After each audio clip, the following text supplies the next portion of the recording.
अस्सलामुअलैकुम। बोल न्यूज में मैं हूं जवाद कमाल और मैं हूं सहर फातिमा। हेडलाइंस आप जान चुके हैं। बुलेटिन का बाकायदा आगाज करेंगे इस खबर के साथ कि वजीर आजम शहबाज शरीफ ने कहा है कि मुल्क को कौम की एक एक पाई का तहफ़्फ़ुज़ करेंगे। इनलैंड रेवेन्यू के अपीलेट ट्रिब्यूनल्स के उमूर पर जायजा इजलास में हुकाम को हिदायत की कि ना दहंदगान से टैक्स वसूल करें, ना कि गरीब आवाम पर टैक्स का मजीद बोझ डालें। वज़ीर आज़म शहबाज शरीफ ने कहा मुल्क को कौम की एक एक पाई का तहफ़्फ़ुज़ करेंगे। इनलैंड रेवेन्यू के अपीलेट ट्रिब्यूनल्स के उमूर पर जायजा इजलास में हुकाम को उन्होंने हिदायत जारी की कि ना दहंदगान से टैक्स वसूल करें, ना कि गरीब आवाम पर टैक्स का मजीद बोझ डालें।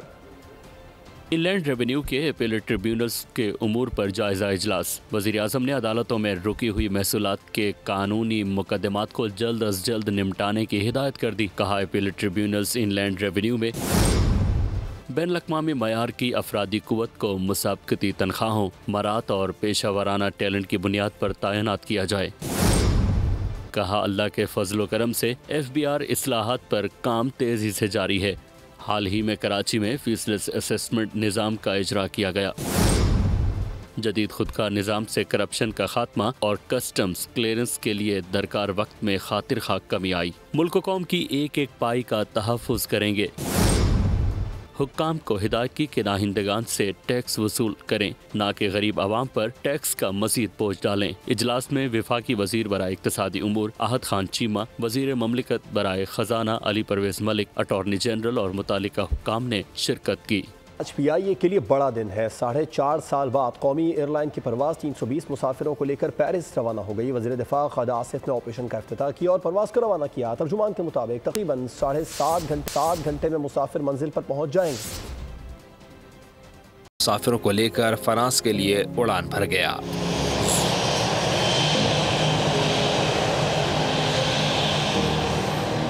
वज़ीर दिफा ख्वाजा आसिफ ने इस्लामाबाद एयरपोर्ट पर परवास को नेक तमन्नाओं के साथ रवाना किया। परवास के लिए आने वाले शहरी कौमी एयरलाइन की परवास बहाल होने पर खुश और पुरजोश नजर आए। एक नौजवान तो कौमी लिबास पहना नजर आया। पेरिस जा रहा है, बहुत खुशी है। एयरलाइन कौमी खुल गया। जब हम भी सफ़र करें जो भी बेनिफिट हो अपने मुल्क को जाना चाहिए, दूसरी एयरलाइन को नहीं। तो बहुत खुशी है सर, एक तो डायरेक्ट फ्लाइट मिल गई है और अपने मुल्क की फ्लाइट मिल गई है, सबसे बहुत खुशी है। आज इतनी खुशी है कि मैं भी कितनी पोस्टें इसके खिलाफ भी लगाई हैं कि PIA बंद होने की वजह से।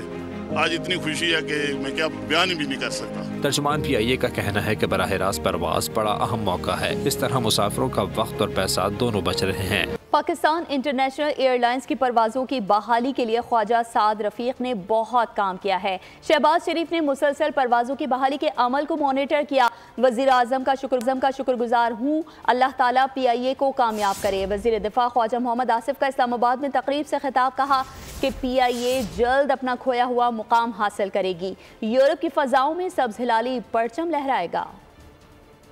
साद रफ़ीक साहब का भी शुक्रगुजार हूँ, उनकी टीम का भी शुक्रगुजार हूँ। उन्होंने बहुत ज़्यादा इसमें मेहनत की और बड़ी कमिटमेंट के साथ उन्होंने और उनकी टीम ने काम किया। मैं इस मौके पे शहबाज शरीफ साहब का, वज़ीर आज़म का भी शुक्रगुजार हूँ। उन्होंने कॉन्स्टेंटली इस चीज़ को मॉनिटर किया। अल्लाह ताला PIA को कामयाब और कामरान करे और एक दफ़ा फिर जो है ये एयरलाइन जो उसका असल मकाम है एविएशन इंडस्ट्री में, वो ये दोबारा कैप्चर कर सकें। हम दोबारा अपनी फ़्लाइट्स जो हैं यूरोप के लिए वो रिज्यूम कर सकते हैं। सारे यूरोप में जो है PIA इंशाल्लाह ताला बतदरीज जो है वो ऑपरेट करेगी। ये सारी कौम के लिए एक फ़ख्र का दिन है कि सब्ज़ हलाली परचम जो है एक दफ़ा फिर यूरोप की फ़िज़ा में लहराता है, तो ये सारे हमारे लिए फ़ख्र की बात है। वज़ीर आज़म शहबाज शरीफ ने PIA की पेरिस के लिए परवाज़ की रवानगी पर आवाम को मुबारकबाद दी। कहा हुकूमत ने कौमी एयरलाइन का तशख़्ख़ुस बहाल किया है।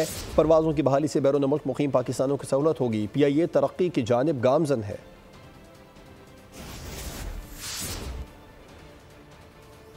बैरून मुल्क मुक़ीम पाकिस्तानियों का हुकूमत मईशत पर एतमाद का मजहर। तरसीलात ज़र में इजाफा जारी है। नवंबर के बाद दिसंबर में भी आदादोशुमार हौसला अफजा करार पाए, जिस पर वज़ीर आज़म ने मुआशी इस्तेहकाम के अज़्म का अदा किया।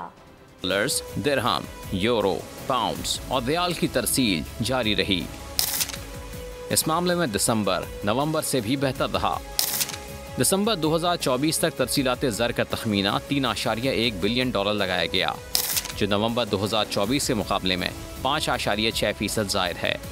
इस हिसाब से दिसंबर 2024 तक तफसीलात ज़र में 29.3% इजाफा हुआ। पेशरफ्त पर वज़ीर आज़म ने कौम को मुबारकबाद पेश की। कहा यह बैरून मुल्क मुक़ीम पाकिस्तानियों की जानिब से मुल्की तरक्की में किरदार का आईनी अज़्म है। मईशत का बैया जाम करने वालों के दावे धरे के धरे रह गए। पाकिस्तान माशी इस्तेहकाम के बाद माशी तरक्की की राह पर गामज़न हो चुका है। हुकूमत पाकिस्तान मुल्क की तरक्की और अवामी फलाह बहबूद के लिए पुरज़्म है। तुर्की पाकिस्तान का बेहतरीन दोस्त है। तालीम के शोबे में तुर्की के तजुर्बात से फ़ायदा उठाएंगे। वज़ीर आला पंजाब मरियम नवाज़ का निजी स्कूल की तक़रीब से खिताब। कहा तुर्की और पाकिस्तान के दरमियान देरीना और बरादराना ताल्लुकात हैं। दोनों ममालिक के ताल्लुकात हर गुजरते दिन के साथ मजबूत हो रहे हैं। और अब खबर यह है कि हजे बैतुल्लाह की सादत के लिए इजाफी 5000 दरख्वास्तों की वसूली शुरू हो चुकी है। नए दरख्वास्त गुजारों को पहली 2 किस्तों की मद में 6 लाख रुपए एक साथ जमा करवाने होंगे।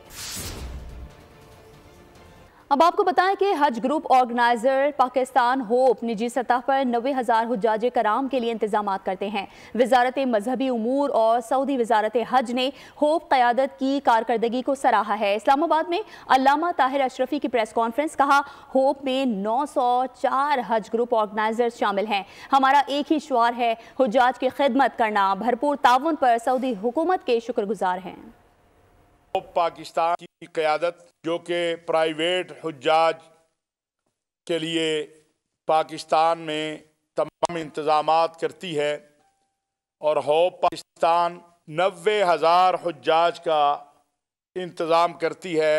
गुज़श्ता साल हज में वजारत मजहबी उमूर पाकिस्तान और वजारत हज व उम्रा सऊदी अरब ने होप की क़यादत को शाबाश भी दी और मुबारकबाद भी दी।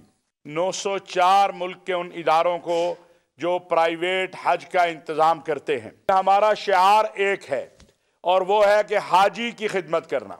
हम हुकूमत सऊदी अरब के बिलखुसूस खादिमुल हरमैन शरीफैन शाह सलमान बिन अब्दुल अजीज़ और पाकिस्तान में सऊदी अरब के सफारत खाने के मशकूर हैं।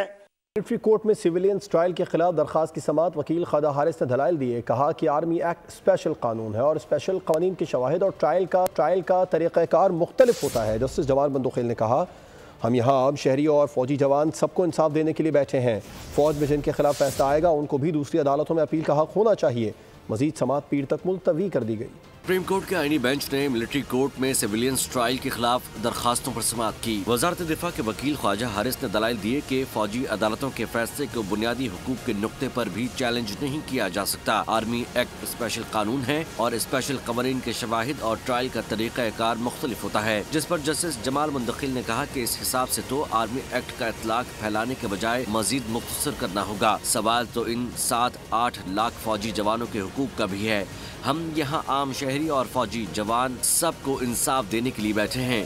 फौज में जिनके खिलाफ फैसला आए उनको भी दूसरी अदालतों में अपील का हक होना चाहिए। जस्टिस नईम अगवान ने कहा कि मुनासिब होता कि आप आगाह कर देते कि फौजी अदालतों से ट्रायल किन मराहिल से गुजरता है। कहा कि कोर्ट मार्शल में मर्जी का वकील करने की सहूलत भी होती है। फौजी अदालतों का ट्रायल भी आम अदालत जैसा ही होता है। जस्टिस मुसर्रत हलाली ने सवाल उठाया कि इस नुक्ते पर भी वजाहत करें कि फौजी अदालत में फैसला कौन लिखता है। मेरी मालूमात के मुताबिक केस कोई और सुनता है और सजा जजा का फैसला कमांडिंग अफसर करता है। जिसने मुकदमा सुना ही नहीं वो सजा जजा का फैसला कैसे कर सकता है। जिस पर वकील ने बताया कि फैसला लिखने के लिए जज ब्रांच की मुआवनत हासिल होती है। मुकदमे के मजीद समाअत पीर तक के लिए मुलतवी कर दी गई। इस्लामाबाद हाई कोर्ट के चीफ जस्टिस आमिर फारूक ने डिस्ट्रिक्ट सेशन कोर्ट्स की ऑफिशियल वेबसाइट का इफ्तिताह कर दिया। मीडिया से गुफ्तगू में चीफ जस्टिस आमिर फारूक का कहना था कि वेबसाइट से ओवरसीज दरख्वास्त गुजारों को रिलीफ मिलेगा।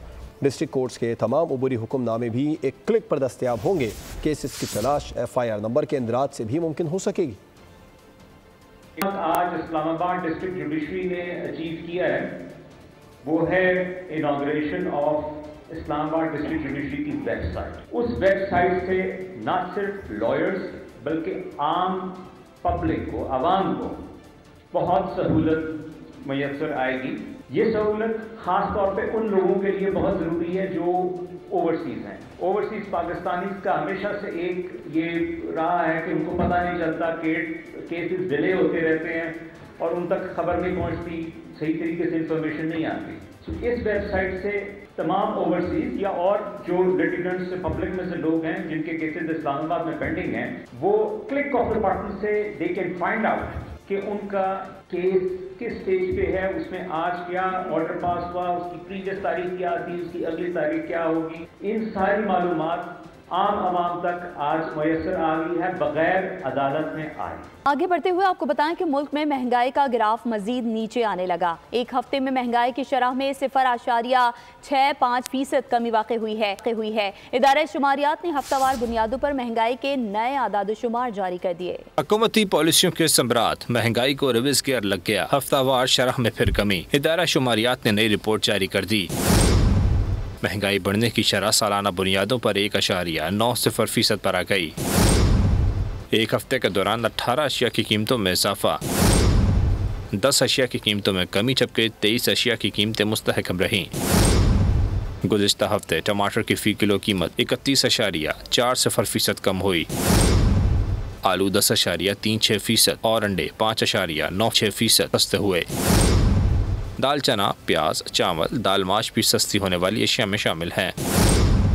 उधर एक हफ्ते में दाल मूंग 2.56%, कुकिंग ऑयल 1.56% और चीनी 1.23% महंगी हुई।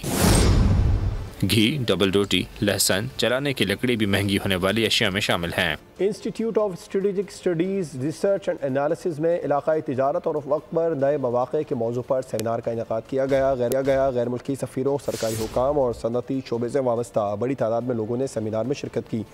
DP वर्ल्ड ग्रुप के चेयरमैन सुल्तान अहमद बिन सोलेम सेमिनार के मेहमान खुसूसी थे।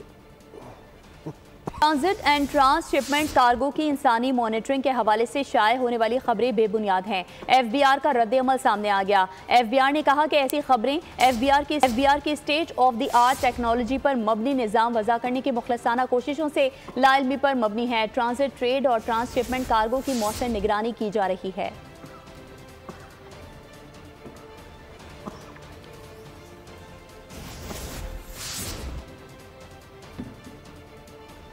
इम्तिहानी नतायज से उठने वाला तूफान शिद्दत इख्तियार करने लगा। कराची के तलबा इंटर बोर्ड और सिंध सेक्रेटेरिएट का घेराव करेंगे। मुतासरा तलबा की दाद रसी के लिए 5 कॉलेजेस में शिकायती मराकज़ भी कायम कर दिए गए। उधर इंटर बोर्ड में स्क्रूटनी फॉर्म जमा कराने का सिलसिला भी जारी है।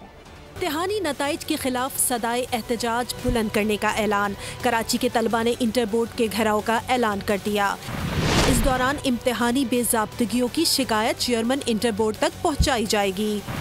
इसके साथ सिंध सेक्रेटेरिएट के बाहर भी मुजाहिरा होगा। तलबा के तहत शहर के 5 कॉलेजेस में शिकायती मराकज़ कायम कर दिए गए। ये मराकज़ Delhi, DJ science, period college और फोरमैन कॉलेज में कायम किए गए हैं। मुतासरा तलबा अपने दस्तावेजात शिकायती मराकज़ में जमा करवा सकते हैं। दूसरी जानिब इंटर बोर्ड में स्क्रूटनी फॉर्म जमा कराने का अमल जारी है। गुज़िश्ता रोज तलबा ने 120 फॉर्म्स जमा करवाए। स्क्रूटनी की कुल दरख्वास्तें 920 हो गई। स्क्रूटनी में रवा बरस पहली मरतबा पर्चों की जांच भी की जाएगी। बात कराची वालों के लिए तारीखी मंसूबे की। जी हाँ, मलीर एक्सप्रेसवे सरकारी और निजी शराकतदारी के तहत बनने वाला सिंध का सबसे बड़ा मंसूबा है, जिससे कराची के शहरियों को सफ़र की बेहतर सहूलियात मिलेंगी। जदीद खुसूसियात के हामिल मलीर एक्सप्रेसवे के जरिए रिहायशी और तिजारती इलाकों तक रसाई को आसान बनाया गया है।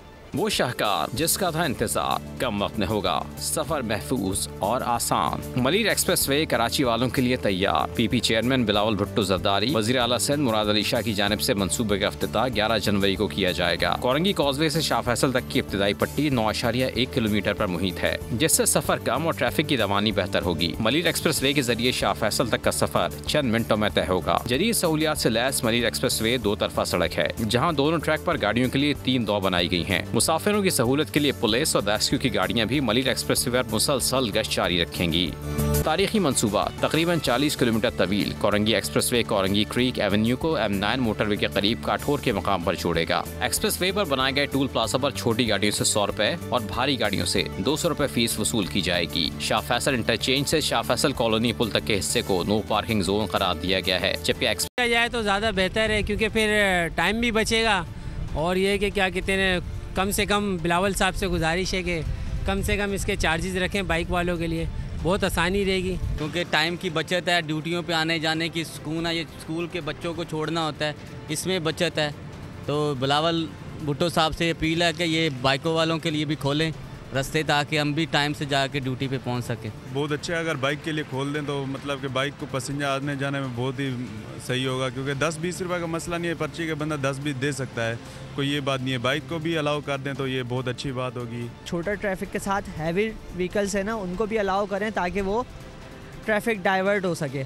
तमाम सहूलतें तो बड़े लोगों के लिए हैं, हम जैसों के लिए तो वही है, ये इधर रोक लेंगे उधर रोकेंगे। अगर हमें इस रोड के ऊपर सहूलत मिलेगी तो ये सार्जन और ये जो महकमे हैं ये कहाँ जाएंगे। लोगों में गलत तासुर दिया जा रहा है कि सिंध हुकूमत और शहरी हुकूमत काम नहीं कर रही है। बदकिस्मती से कुछ अनासिर ने कराची को टीटी, बोरीबंद और खौफ के शहर में तब्दील किया। कराची पाकिस्तान का वो वाहिद शहर है जो हर रंग व नस्ल, मजहब व लसानियत से बालातर होकर सबको खुशामदीद कहता है।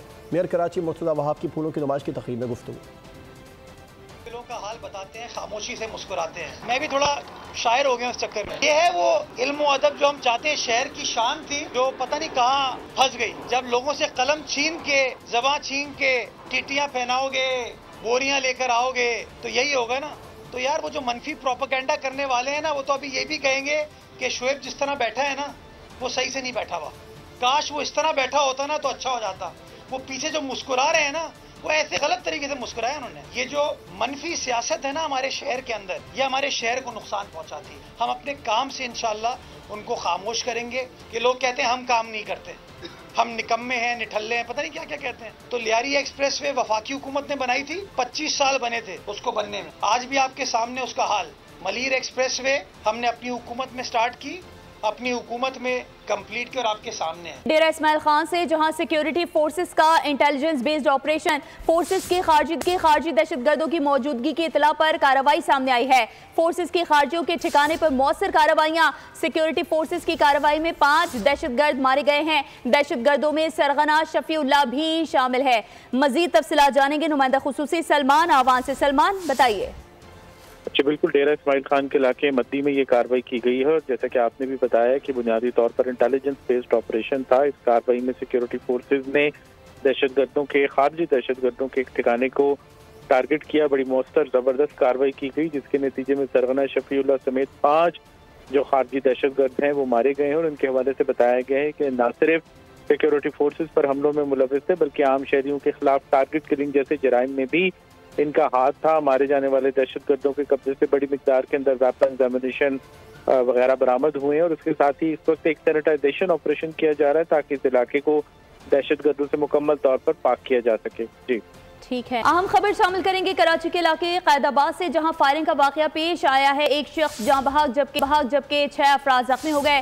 फायरिंग का वाकया जिरगे में झगड़े के दौरान पेश आया है। वाकये की सीसीटीवी फुटेज बोल न्यूज ने हासिल कर ली। फुटेज में एक ग्रुप के अफराद को जाते हुए देखा जा सकता है। एक शख्स के हाथ में असलहा भी नजर आ रहा है। कराची का इलाका कैदाबाद, फायरिंग का वाकया पेश आया। एक शख्स जाँ बहक हो गया, 6 अफराद जख्मी हो गए। ये फायरिंग का वाकया जिरगे में झगड़े के दौरान पेश आया। मोहम्मद काशान से इस बारे में तफसीलात जान लेते हैं। काशान, पुलिस क्या बता रही है इस बारे में? जी बिल्कुल, देखें पुलिस हुकाम को हवाले से बताना है कि दुर्गा वहाँ पर हुआ तो उसमें जो ये झगड़े के दौरान फायरिंग हुई है जिसमें एक शख्स मौके पर ही जहाँ बहक हो गया और 6 अफराद इस वाक़े में जख्मी हुए हैं। जबकि जख्मियों को तकरीबन इमदाद की फराहमी के लिए सिविल अस्पताल और जिला अस्पताल को मुंतकिल कर दिया गया, शुरू कर दिया गया है। अब कुछ मौसम का जिक्र करते हैं। मुल्क के तूलो अर्ज में शदीद सर्दी की लहर जारी है। बालाई इलाकों में पहाड़ों पर बर्फबारी के बाद स्वात, बाग, आज़ाद कश्मीर, मुजफ्फराबाद, मानसहरा और एबटाबाद में कड़ाके की सर्दी बरकरार है। मैट ऑफिस के मुताबिक जुनूब मशरक़ी पंजाब में चंद मुकामात पर गरज चमक के साथ बारिश का इम्कान है। उधर कराची में सुबह का आगाज शदीद धुंध से हुआ है। महकमे के मुताबिक कराची के साहिली इलाकों में आज रात बूंदाबांदी हो सकती है। बालाई इलाकों में शदीद सर्दी, पहाड़ों पर बर्फबारी, कड़ाके की सर्दी ने दरिया, आबशारें और झीलें जमा दी। माइनस में जाने वाला दर्जा हरारा सर्दी को प्लस कर गया। हसात मकबूसा कश्मीर भी शदीद सर्दी की लपेट में आ गया। हर शय ने सफेद चादर ओढ़ ली। सफेदी से ढके ये मनासिर देखने में जितने खूबसूरत हैं इतने ही जिंदगी मुश्किल बनाते हैं। जहाँ पारा -22 तक गिर गया। श्रीनगर में कम से कम दर्जा हरारत -4, पलवामा -3, जम्मू 7, मुजफ्फराबाद 2, रावलाकोट 3 और लेहा में कम से कम दर्जा हरारत -13 सेंटीग्रेड रिकॉर्ड रहने का इम्कान है। ज़ियारत, गिलगित और मानसेरा में वक्फे से जारी बर्फबारी से दर्जा हरारत नुक्ता अंजुमात से नीचे आ गया। नारान में -11, कागान में -8, शुगरान में -3 रिकॉर्ड किया गया। कलात में -10, ज़ियारत में -9 और कोष्टा में -7 रहा। उधर ठंडी ठार हवाओं ने कराची में सर्दी बढ़ा दी, जहाँ दर्जा हरारत 10 डिग्री रिकॉर्ड किया गया। महकमा मौसमियात के मुताबिक 12 जनवरी से सर्दी की नई लहर शहर को मुतासर करेगी, जबकि पंजाब और सिंध के इलाकों में धुंध का राज बरकरार है, जहाँ हद निकाह कम होने से ट्रैफिक की रवानी मुतासर रही।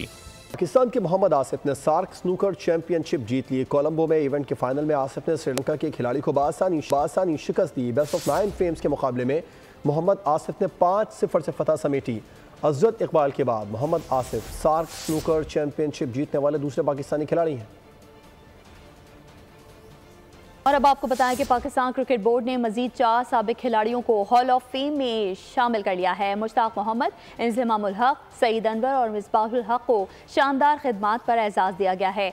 चारों क्रिकेटर्स को रवां बरस मुख्तलिफ तक़रीबात में यादगारी शील्ड और कैप दी जाएगी। चेयरमैन PCB मोहसिन नकवी का कहना है कि ये क्रिकेटर्स हमारे सफ़ीर हैं। पाकिस्तान की खुशकिस्मती है कि उसने ऐसे गैर मामूली खिलाड़ी पैदा किए जिन्होंने आलमी सतह पर महारत का लोहा मनवाया। ICC under 19 women's T20 world cup में शिरकत के लिए कौमी विमेंस टीम आज कराची से मलाइशिया रवाना होगी। टूर्नामेंट में पाकिस्तानी टीम की क़यादत विकेट कीपर बैटर कोमल खान करेंगी। अंडर 19 विमेंस वर्ल्ड कप 18 जनवरी से 2 फरवरी तक खेला जाएगा। पाकिस्तानी टीम इंग्लैंड, आयरलैंड और अमेरिका के साथ ग्रुप B में शामिल है। कौमी विमेंस अंडर 19 टीम पहला मैच 18 जनवरी को अमेरिका के खिलाफ खेलेगी। दूसरा मैच 20 जनवरी को इंग्लैंड, तीसरा 22 को आयरलैंड के खिलाफ होगा। उधर Scottish open junior squash championship जीतने वाले पाकिस्तानी खिलाड़ी अजान अली खान वतन वापस पहुंच गए। इस्लामाबाद एयरपोर्ट पर पुरतपाक इस्तकबाल किया गया। स्कॉटिश ओपन जूनियर चैंपियनशिप अजान अली इवेंट में नाकाबिल शिकस्त रहे। उन्होंने इवेंट में स्विट्जरलैंड, इंग्लैंड, साउथ अफ्रीका और इटली के खिलाड़ियों को शिकस्त दी। कौमी जूनियर स्क्वॉश चैंपियन अजान अली ने अपनी जीत पाकिस्तान में स्कूलों से बाहर बच्चों के नाम की। न्यूज़ बुलेटिन से फिलवक्त इतना ही। मजीद खबरों और अपडेट्स के लिए विजिट कीजिए हमारी वेबसाइट bolnews.com और देखते रहिए बोल।